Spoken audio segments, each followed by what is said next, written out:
Hoy, con todos ustedes, La sombra de Innsmouth, de Howard Phillips Lovecraft.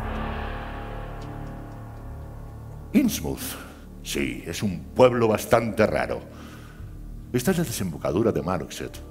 Era casi una ciudad, un puerto relativamente importante antes de la guerra de 1812, pero se ha arruinado durante los últimos 100 años o por ahí. Ya no pasa ni el ferrocarril.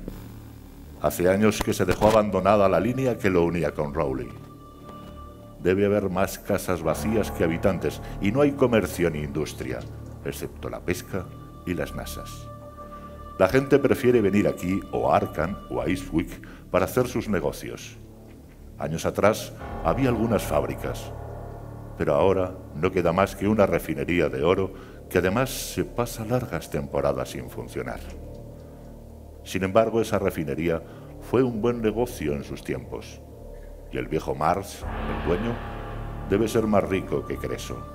Es un viejo maniático y extravagante que no sale de su casa para nada. Dicen que ha contraído una enfermedad de la piel o que le ha salido alguna deformidad y no se deja ver.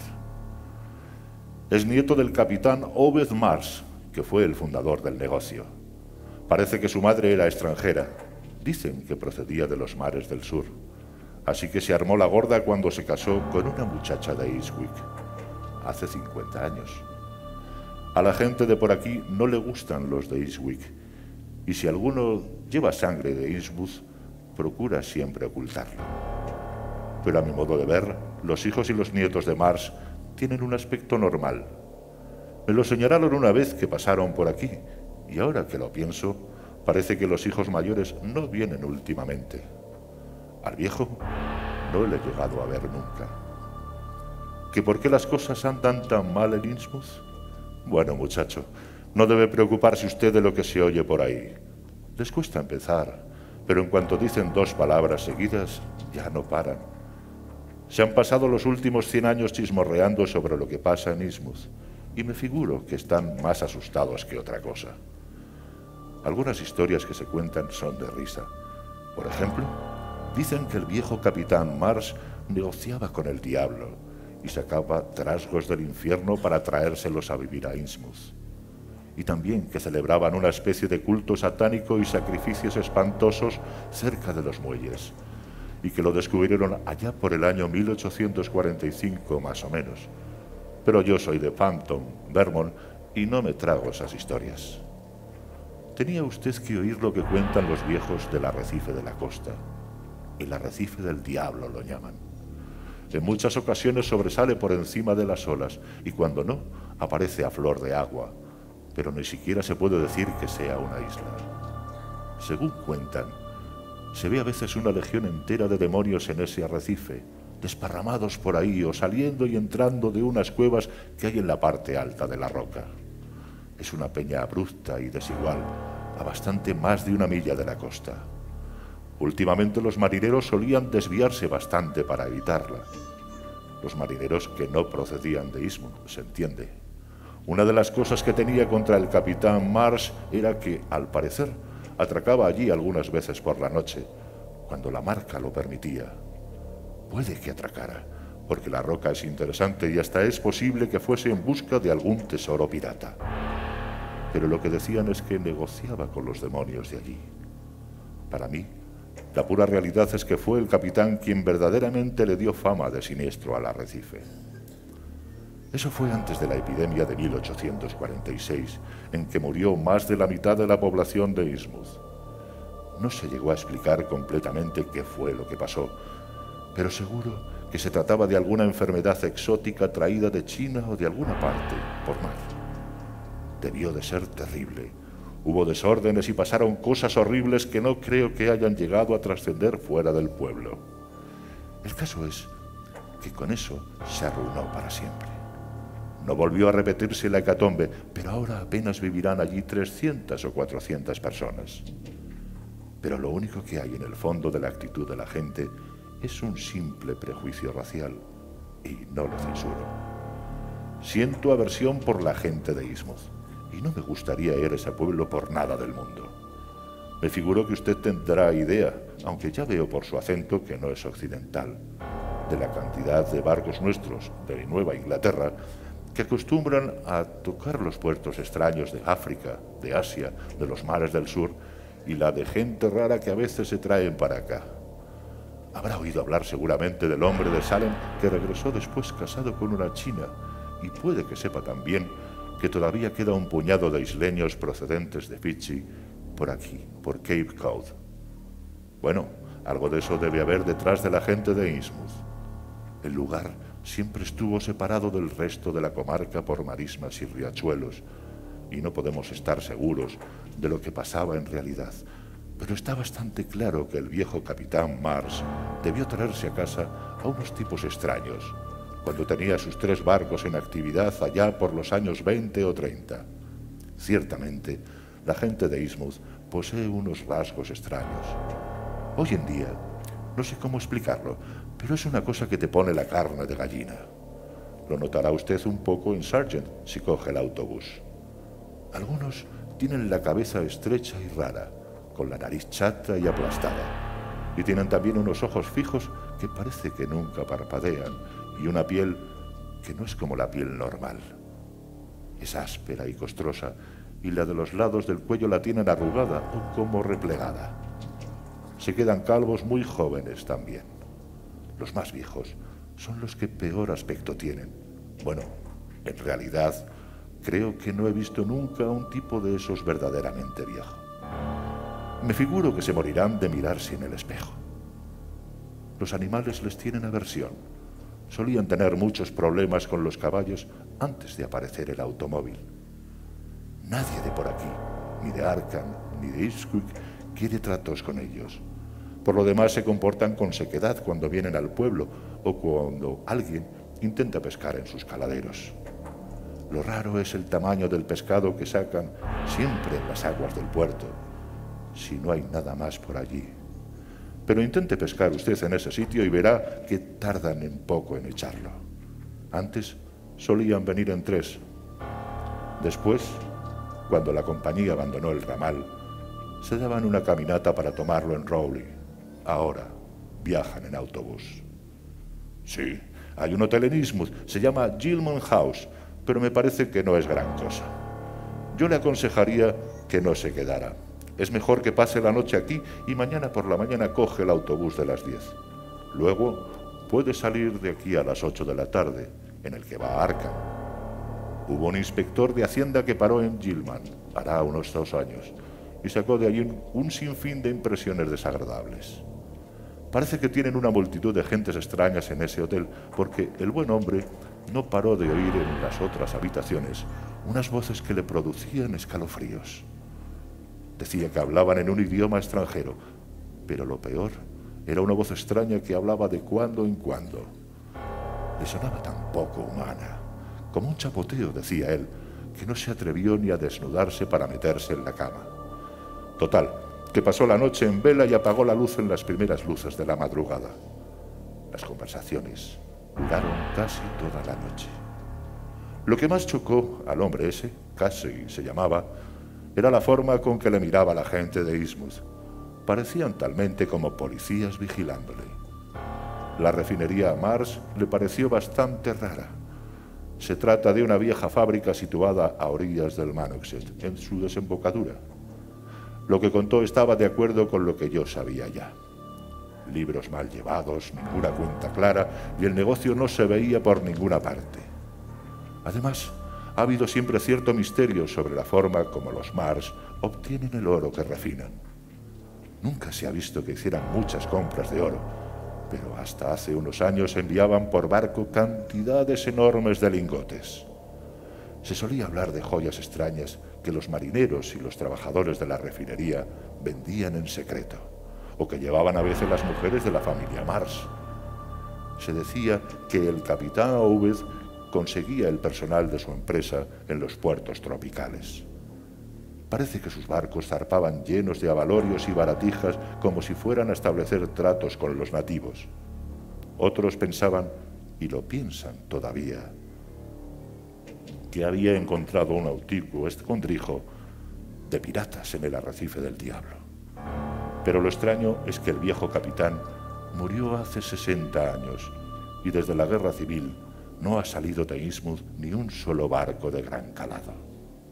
Y a pesar de todo, los mares siguen comprando baratijas para salvajes, sobre todo cuentas de vidrio y chucherías, según me han contado. A lo mejor es que los de Innsmouth les gusta adornarse con eso. Bien sabe Dios que han estado a punto de caer el mismo nivel que los caníbales del mares del sur y los salvajes de Guinea. La plaga del 46 debió de llevarles lo mejor del pueblo. En todo caso, los únicos que vienen de allí son gentes sospechosas. Y los Mars y los demás ricachos son tan sospechosos como ellos. Como le digo, no serán más de 400 en todo el pueblo, a pesar de lo grande que es. Son lo que en el sur llaman blancos desarrapados, o sea, tipos huraños y disimulados llenos de secretos y misterios. Cogen mucho pescado y marisco y lo exportan en camiones. Es anormal la cantidad de toneladas de pescado que sacan de ese trozo de costa. Nadie ha podido averiguar lo que hacen en ese pueblo. Las escuelas oficiales del Estado y las oficinas del censo de población se han estrellado una y otra vez con ellos. Puede apostar a que las visitas de inspección no son bien recibidas en Innsmouth. Yo personalmente he oído más de un encargado de negocios del gobierno que ha desaparecido allí. Se ha hablado mucho también de uno que se volvió loco y ahora está en el sanatorio. Sin duda le dieron un susto tremendo a ese pobre hombre. Por eso no pasaría yo la noche allí, en su lugar. Nunca he estado en el pueblo, ese ni me apetece ir, pero me figuro que visitarlo de día no supone riesgo alguno. A pesar de todo, la gente de por aquí le aconsejaría que no lo hiciera. Si está usted haciendo turismo y buscando cosas antiguas, Innsmouth es un lugar que le interesará.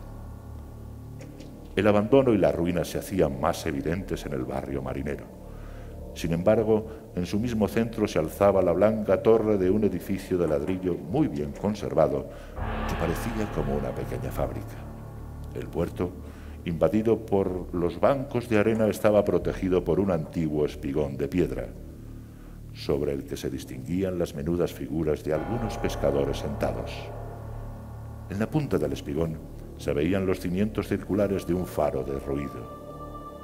En el puerto se había formado una lengua de arena sobre la cual había unas chozas miserables, algunos botes amarrados y unas cuantas masas diseminadas.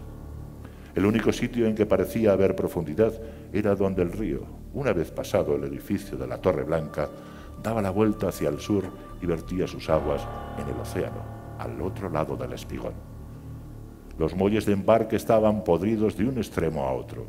Los más ruinosos eran los de la parte sur. Y allá lejos, mar adentro, pese a la marca alta, pude distinguir una raya larga y negra que apenas afloraba del agua y que al instante ejerció sobre mí una atracción singular y maligna. Era sin duda alguna el arrecife del diablo. Por un momento, mientras lo contemplaba, tuve la sorprendente sensación de que me estaban haciendo señas desde allá, lo que me produjo un inmenso malestar. No encontramos a nadie por el camino. Empezamos a cruzar por delante de una serie de granjas desiertas y desoladas. Después vinieron unas pocas casas habitadas, cuyas ventanas estaban tapadas con harapos. En los estercoleros se amontonaban las conchas y el pescado estropeado. Algunos individuos trabajaban con aire ausente en sus jardines yermos y sacaban almejas en la orilla, siempre en medio de un penetrante olor a pescado. Unos grupos de niños sucios y de cara simiesca jugaban en los portales invadidos por la hierba. Había algo en aquella gente que resultaba más inquietante aún que los lúgubres edificios. Casi todos tenían los mismos rasgos faciales y los mismos gestos, cosa que producía una repugnancia instintiva e irremediable.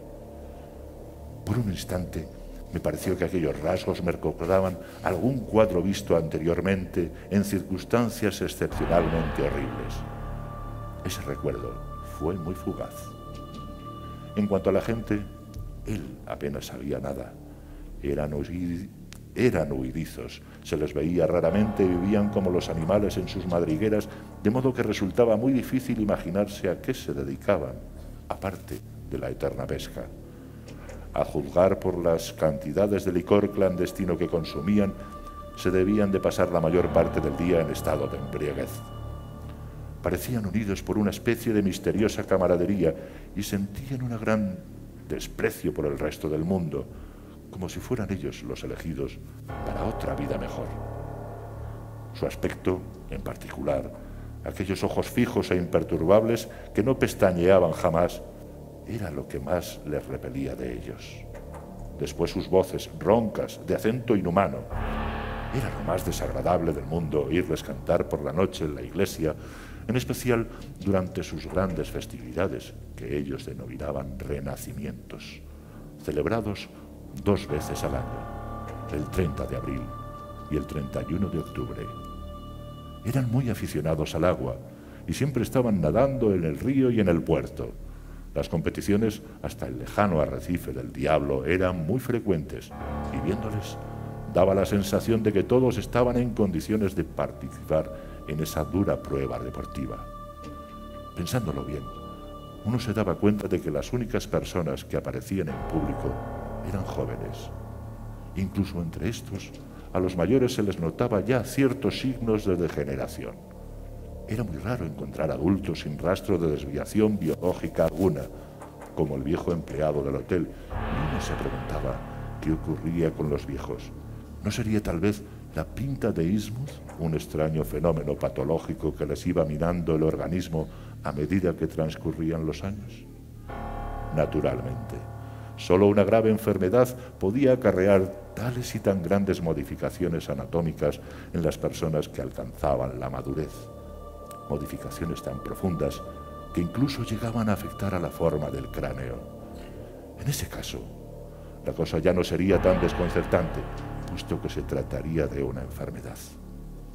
De todas formas, el muchacho me dio a entender que era muy difícil sacar conclusiones concretas sobre el asunto, ya que jamás se llegaba a conocer personalmente a los viejos del lugar, por mucho que viviese uno entre ellos. Dijo además que estaba convencido de que había individuos más repugnantes que los que se veían por la calle, pero que los encerraban en determinados lugares. Se oían cosas la mar de raras. Decían que las casas del puerto se comunicaban entre sí mediante una serie de subterráneos secretos y que el barrio era un auténtico vivero de monstruos deformes.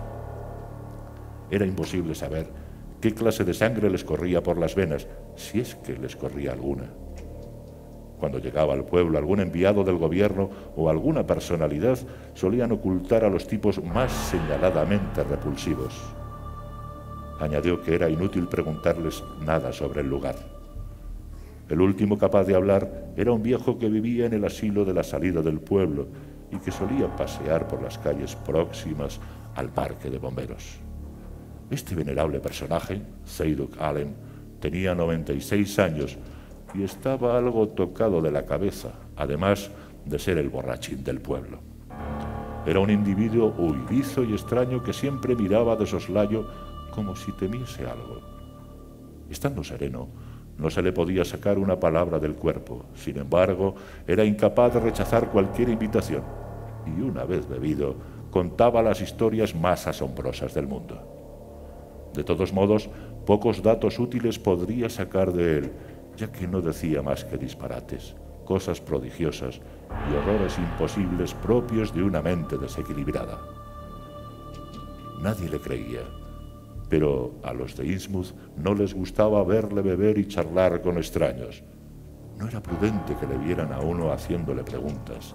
Probablemente las descabelladas habladurías que corrían por ahí provenían de él.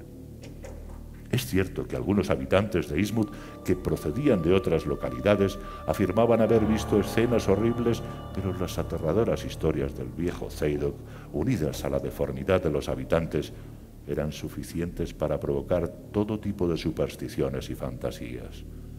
Ninguno de los forasteros que vivían en el pueblo se atrevía a salir de noche. Se decía que era peligroso.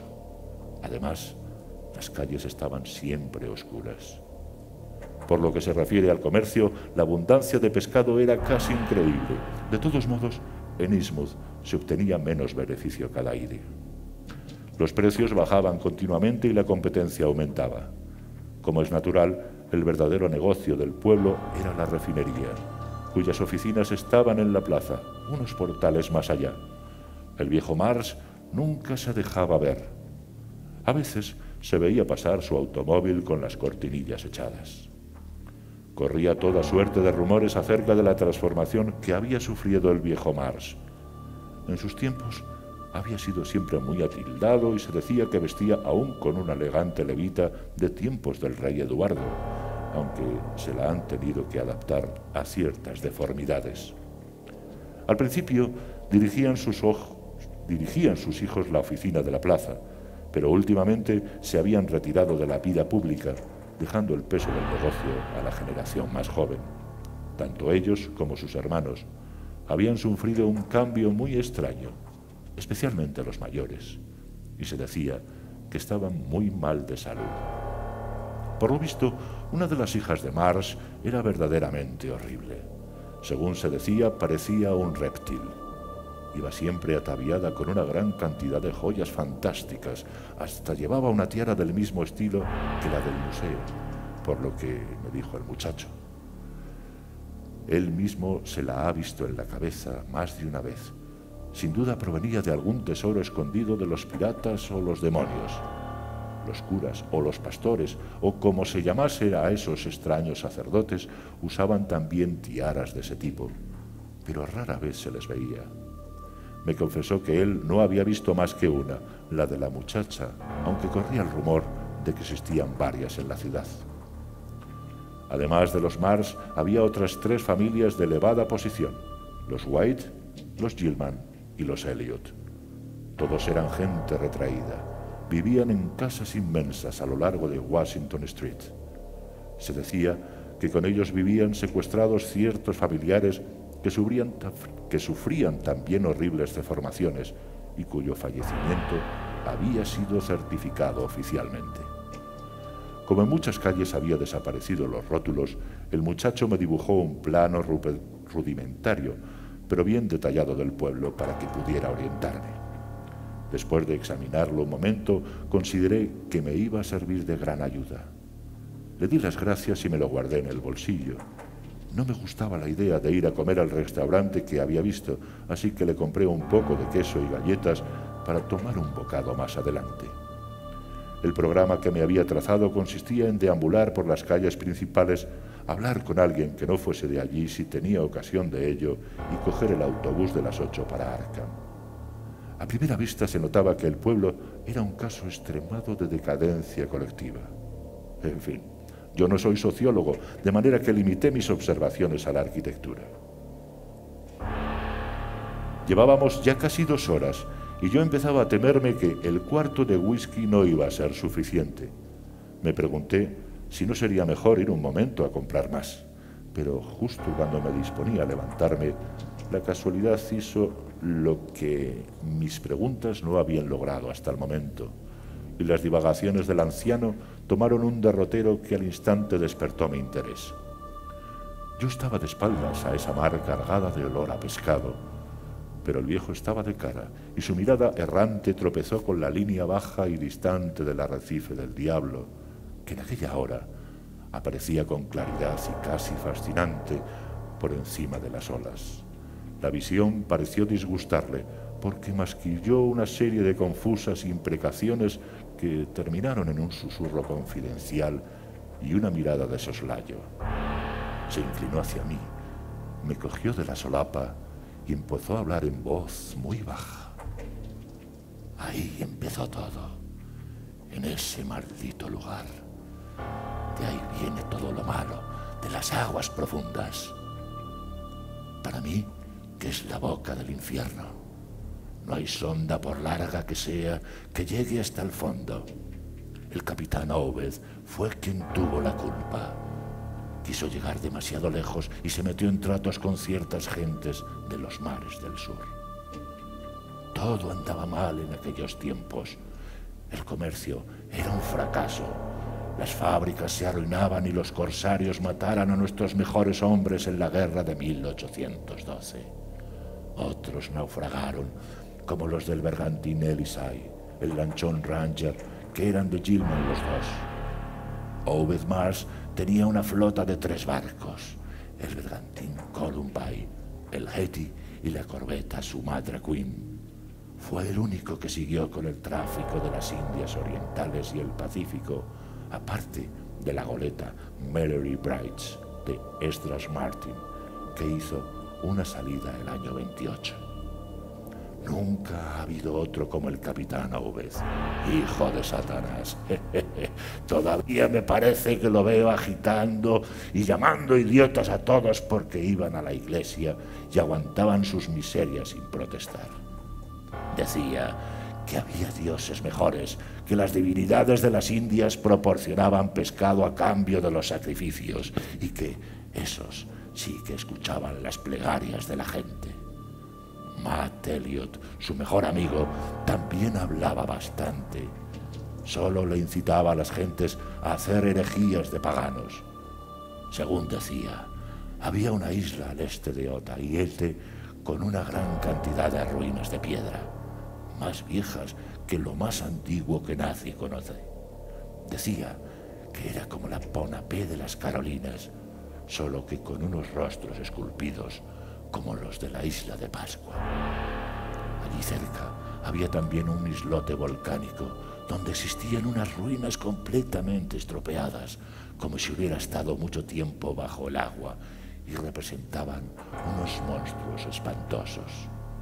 Pues bien, señor, Matt les decía a las gentes que los nativos aquellos tenían todo el pescado que les cabía a bordo, y ajorcas valiosas, y brazaletes y coronas, todo fundido en no sé qué especie de oro, con motivos labrados, imitando a los seres monstruosos esculpidos en las ruinas del islote. Eran como ranas que parecían peces o peces que parecían ranas, y estaban en todas las posturas, talmente como seres humanos. Nadie sabía de dónde habían sacado aquellos tesoros, ni cómo se las arreglaban para pescar tanto, cuando en las islas vecinas apenas se sacaba para mal vivir. Con que Matt también se extrañó, lo mismo que el capitán Obed, y este observó, además, que cada año desaparecía la flor de la juventud y que no se veían viejos. A la vez, empezó a notar que algunos tipos tenían un aspecto demasiado raro, aun para ser canacos. Por último, Obed descubrió la verdad. No sé cómo se las arregló, pero empezó comprándoles los objetos de oro que usaban. Les preguntó de dónde los sacaban y si había más, y finalmente le sacó toda la verdad al viejo jefe, o a la que se llamaba. Otro que no fuera Obed no se habría creído lo que le contó el viejo del demonio, pero el capitán leía en los ojos de las personas como en un libro abierto. A mí tampoco me cree nadie cuando me pongo a contarlo, y supongo que usted tampoco. Aunque ahora que me fijo, tiene usted la misma mirada que el viejo Obed. La voz del viejo se hizo aún más susurrante. Su acento era tan sincero y terrible que me estremecí, aun cuando sabía que su relato no era más que una fantasía de borracho. Pues bien, señor, Obed se enteró de cosas de las que mucha gente no ha oído hablar de la vida, ni las creería nadie si las oyera. Parece que estos canacos sacrificaban montones de muchachos y muchachas a una especie de divinidades que vivían bajo el mar y obtenían toda clase de favores a cambio.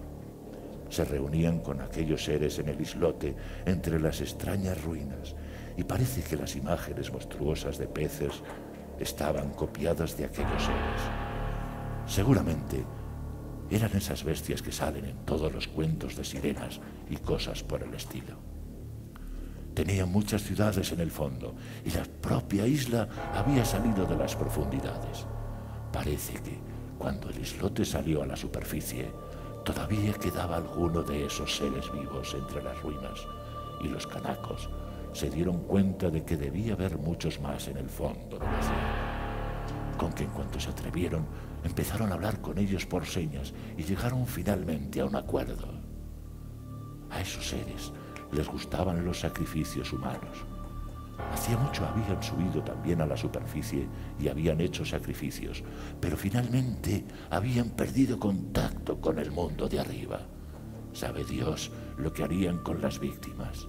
Me figuro que Obed prefirió no preguntarlo, pero a los paganos no les importaba demasiado, porque atravesaban una racha difícil y estaban desesperados. Así que 2 veces al año entregaban cierto número de jóvenes a los seres de la mar, la noche de Walpurgis y la de difuntos. También les daban algunas baratijas talladas que sabían hacer. A cambio, las bestias marinas se comprometían a darles grandes cantidades de pescado y ciertos objetos de oro macizo. Pues como digo, los nativos se reunían con estos seres en el islote volcánico. Iban en canoas con las víctimas y además regresaban con las joyas de oro que les entregaban. Al principio, los seres aquellos no querían ir a la Isla Grande, pero de pronto un día dijeron que sí, que querían ir. Se conoce que les apetecía mezclarse con la gente y festejar con ellos los días señalados, la noche de Walpurgis y la de difuntos. Como ve, podían vivir dentro o fuera del agua, o sea, que eran anfibios, como decimos nosotros.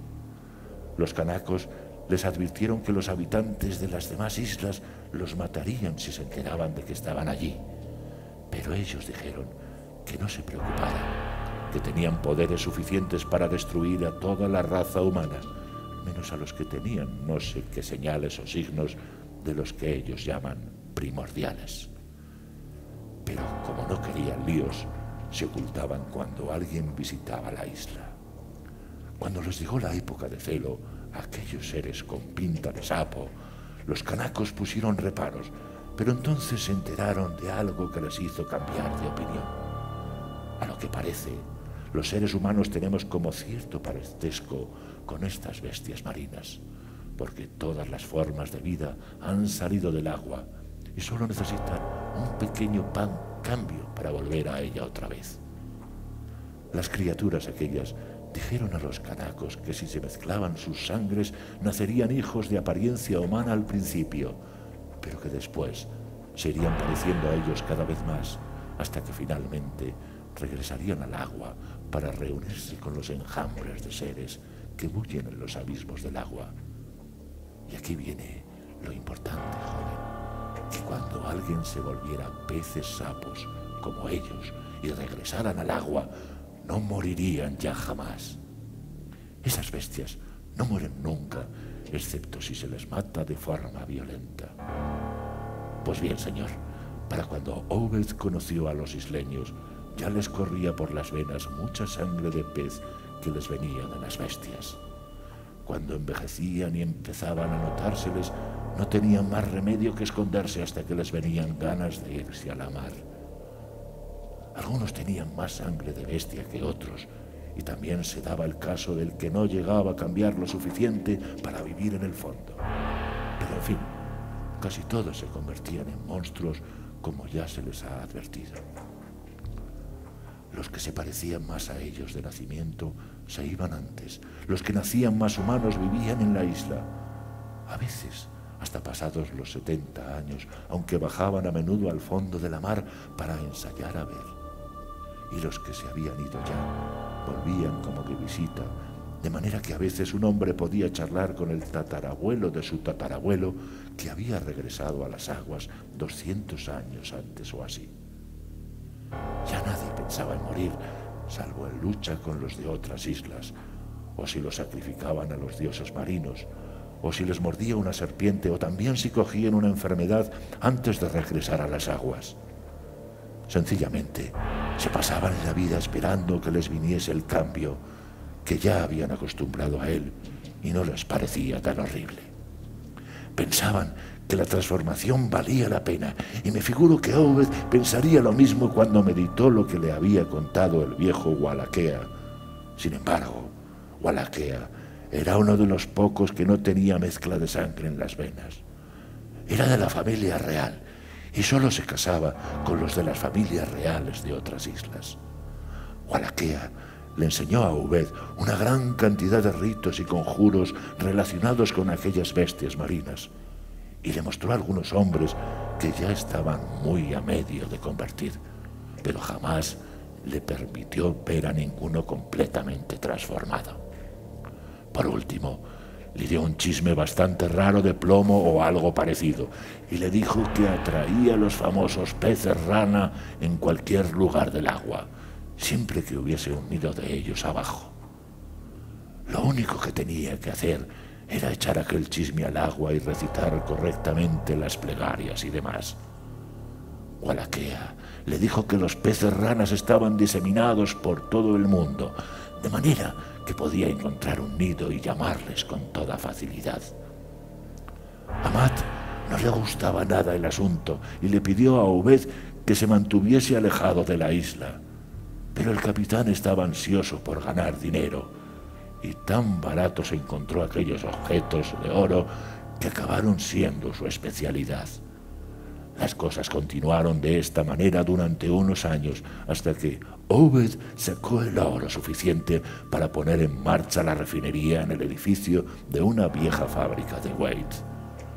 No vendía las joyas tal como le venían a las manos, porque la gente habría hecho muchas preguntas. Pero a veces alguno de su tripulación robaba alguna otra pieza y las vendía por su cuenta.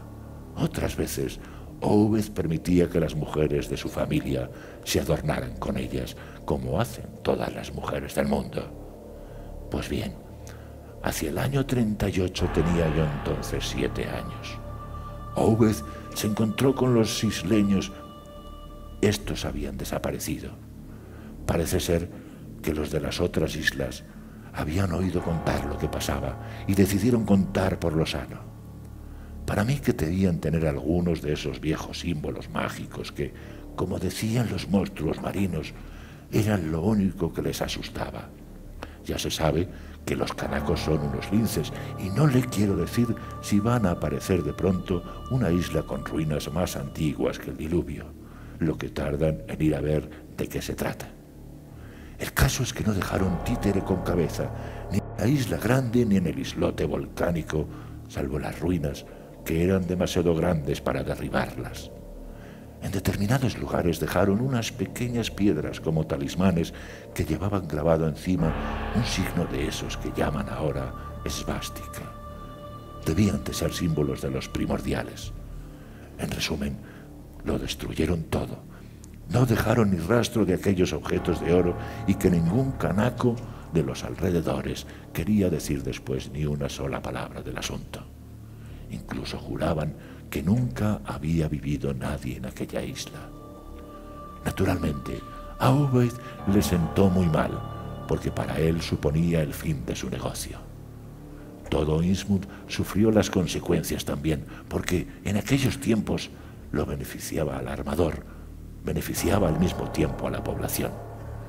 La mayoría de las gentes de por aquí tomó las cosas con resignación, pero estaban arruinados porque la pesca se agotaba y ninguna de las fábricas marchaba bien. Entonces, Obed empezó a maldecir a las gentes por pasarse la vida rezando estúpidamente al Dios de los cristianos, que no servía para nada. Les dijo él que conocía otros pueblos que rezaban a ciertos dioses que concedían de verdad lo que se les pedía, y dijo que si conseguía un puñado de hombres decididos a secundarle, él se las apañaría para encontrar la protección de esos poderes capaces de proporcionarles abundante pesca y también algo de oro. Naturalmente, los marineros del Sumatra Queen que habían estado en la isla comprendieron enseguida lo que quería decir, y a ninguno le hizo mucha gracia tener que arrimarse a los monstruos marinos. Pero había muchos que no sabían nada de aquello, y les hizo mucha impresión lo que Obed dijo de esos dioses nuevos, o viejos, según se mire, y empezaron a preguntarle cosas sobre esa religión que tanto prometía. Le alargué la botella y el viejo la apuró hasta la última gota. Soportaba el alcohol de una manera asombrosa. A pesar de la cantidad de whisky ingerido, no se le trabó la lengua ni una vez. Después de apurar la botella, lamió el gollete y se la metió en el bolsillo. Luego comenzó a cabecear y a susurrar para sí cosas inaudibles. Me acerqué más a él para ver si se le entendía alguna palabra, y me pareció sorprenderle una sonrisa burlona tras sus bigotes hirsutos y manchados. Efectivamente, estaba hablando, y pude entender que decía: «Pobre Matt, no se estuvo quieto, no. Intentó poner a la gente de su parte y habló muchas veces con los predicadores, pero no sirvió de nada. Al sacerdote congregacionista lo echaron del pueblo, al metodista se largó. El anabaptista, que se llamaba Resolved Backup, no se le volvió a ver. Ira de Jehová, yo no era más que un chiquillo, pero oí lo que oí y vi lo que vi. Dagon, Astaroth, Belial y Belcebú, el becerro de oro y los ídolos de Canaán y de los filisteos, abominaciones de Babilonia, Bene Bene Tekel Uparsim». Nuevamente se detuvo. Me pareció por la mirada aguanosa de sus ojos azules que se encontraba muy cerca de la embriaguez. Pero cuando lo sacudí levemente del hombro, se volvió con asombrosa vivacidad y soltó unas cuantas frases aún más sibilinas. ¿Con qué no me cree, eh? Entonces dígame usted, joven, ¿por qué se iba el capitán Obed de noche en bote, junto con otros 20 tipos, al arrecife del diablo? Y allí se ponían a contar todos en voz en cuello, que podía oírseles desde cualquier parte del pueblo cuando el viento venía de la mar. ¿Por qué, ¿Y por qué arrojaba unos bultos pesados al agua por un lado del arrecife, donde ya puede usted echar un escandallo como de aquí a mañana que no le llegará jamás al fondo? Y me puede decir qué hizo él con aquel chisme de plomo que le dio Wallachea. Vamos, dígame, ¿Y me puede explicar qué letanías entonaba todos juntos en la noche de Valpurgis y en la de difuntos? ¿Y por qué los nuevos sacerdotes de las iglesias, que habían sido antes marineros, se vestían con extraños atuendos y se ponían esa especie de corona que Obed había traído?